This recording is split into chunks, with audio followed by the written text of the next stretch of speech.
Hi everyone.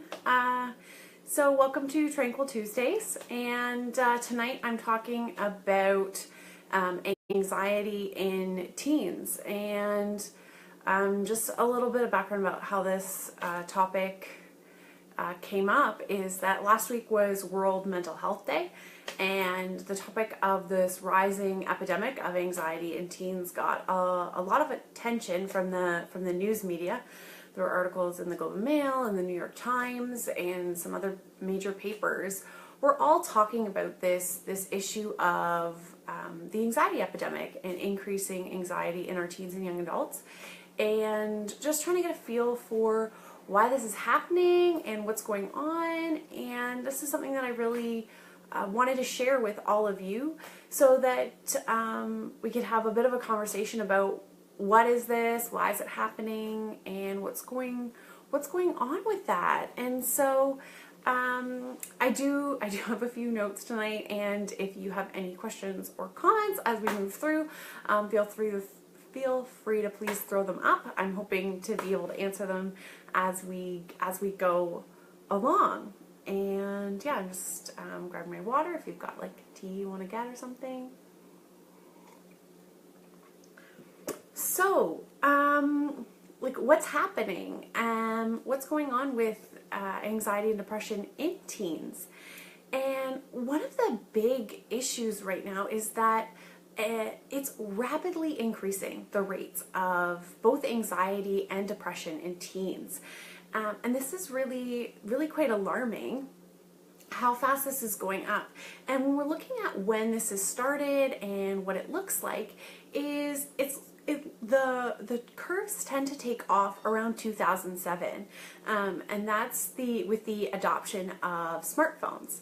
And so this is a big correlation, and we're not sure that the smartphones are causing this increase of anxiety and depression, but as we'll see as I explain a little bit of background here, that this may be the case. It's looking like there may be a causal relationship. And we're going to talk about how it's contributing and also strategies. Hi there, who's ever joining me tonight. If you want to just give me a thumbs up so I can see who you are, or comment as we come along. I'd love to answer your questions as we go. And so if you have teens at home, or if you as a young adult are concerned with your smartphone use, I would love for you to let me know sort of what you're thinking in terms of how this may be impacting your life, or if this is something that's going on with you or something with a teen in your home. Just how is technology being used, and do you feel like this could be contributing to the problem?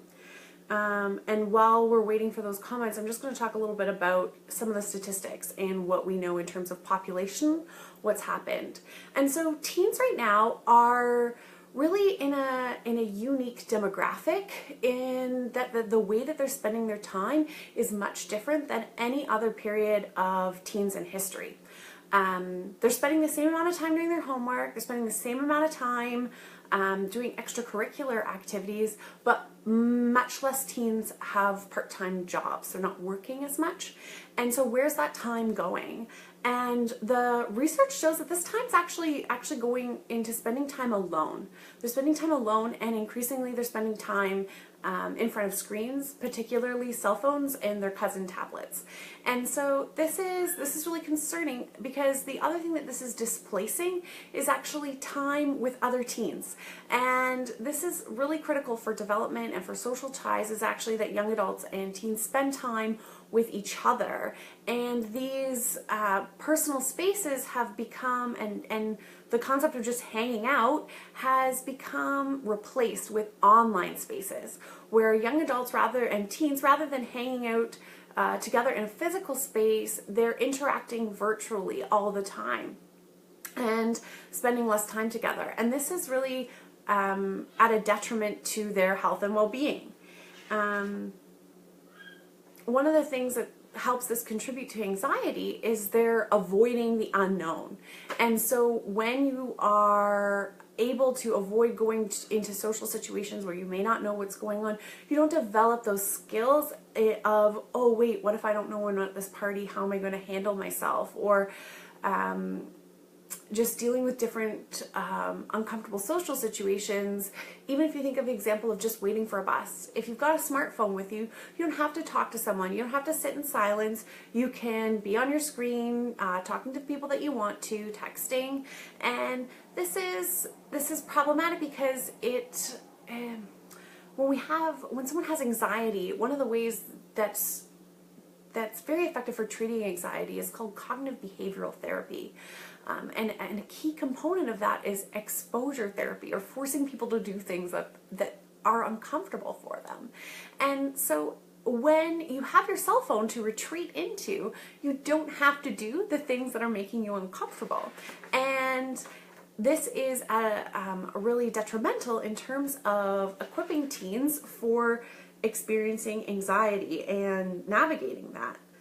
And there's also the amount of time spent on the phone is causing an increase in isolation and loneliness, because even though they're interacting with other people, this is taking away from time actually spent with other kids. And the more time that kids spend on their phones, the more depressed they are. It's correlated with an increase in depression, the more time spent on cell phones, and also an increase of anxiety, the more time spent on the phone. And really, more time spent doing literally anything else is beneficial here. So anytime we can reduce screen time and replace it with any other activity, there's benefit there. And so what are we going to do? Like, what do we do about this? becomes, the next question. And so I have some strategies that I want to share about tackling smartphone usage in terms of teens and promoting better social interaction and decreasing their likelihood and the risk for anxiety and depression. But I'd love to hear from you if you, what's going on at your house? How are you moderating your cell phone use in your own life? Or in the teens at your house? If you could, if anybody's got any comments on that, I'd love to hear them. I've got a few ideas up my sleeve. I'm just gonna have a sip of water while you guys have a minute to comment here.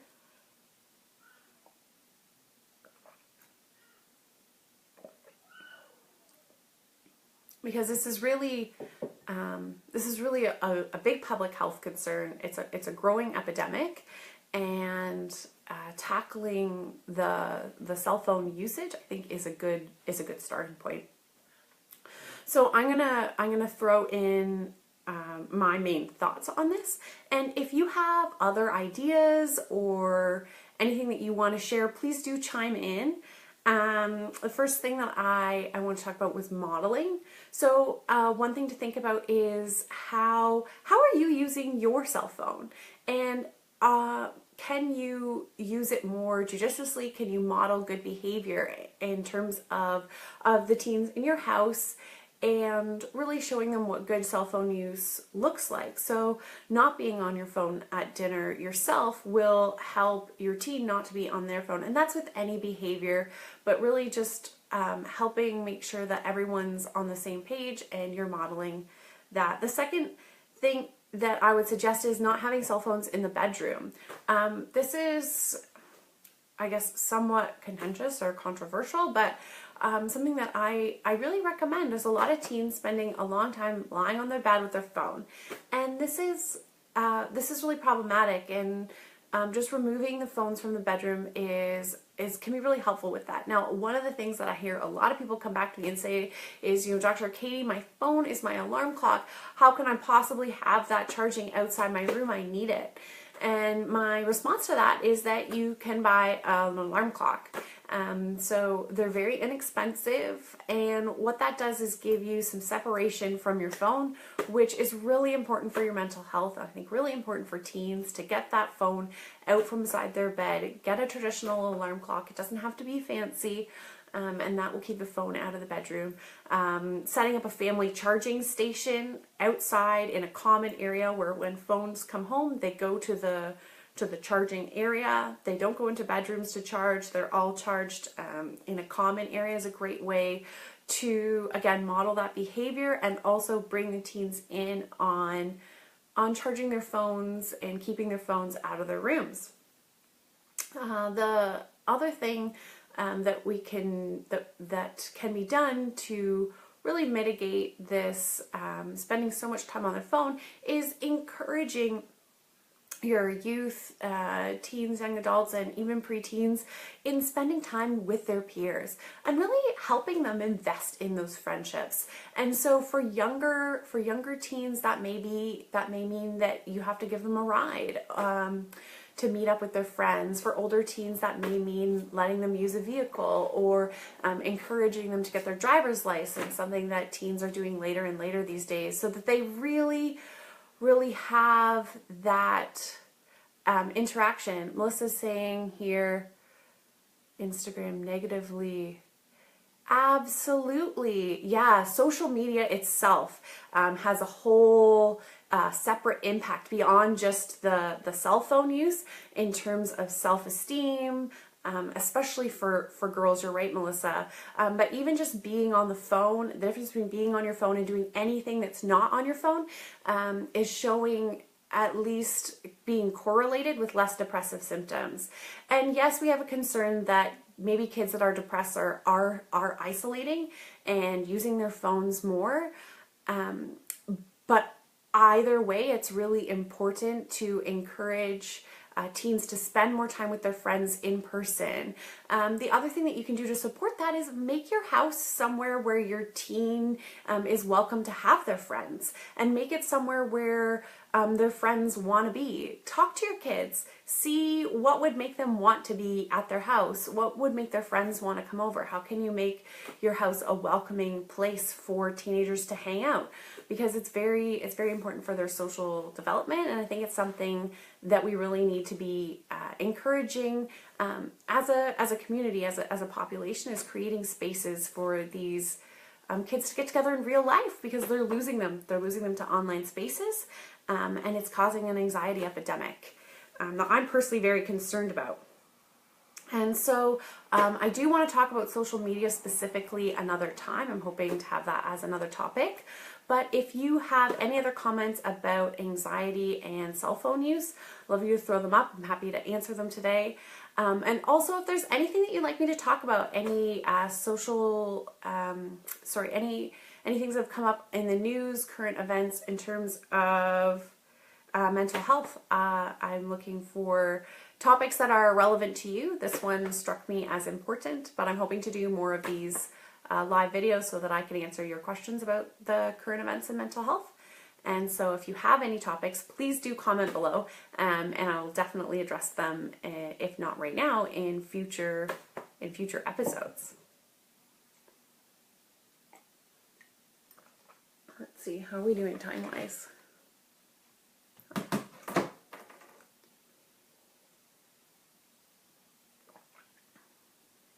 Okay, well, if no one has any questions right now, I'm gonna end this broadcast with my first Tranquil Tuesdays night. But thank you all so much for joining me, and I hope to see you next time.